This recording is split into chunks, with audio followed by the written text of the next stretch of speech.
In PowerPoint, add, rearrange, duplicate, and delete slides to organize your presentation exactly how you want.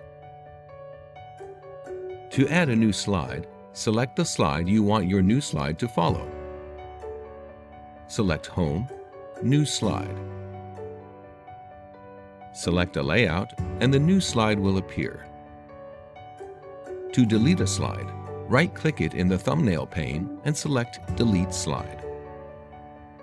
If you want to delete multiple slides, press and hold Ctrl and then select the slides you want to delete. Or press and hold Shift and select the first and last slides in the sequence. Release the key, right-click the selection and choose Delete Slide. To duplicate a slide, right-click the slide you want to duplicate and select Duplicate Slide. To rearrange the order of slides, select the slide you want to move and drag it to where you want. Press and hold Ctrl to select multiple slides. Release the key and then drag the selected slides to a new location.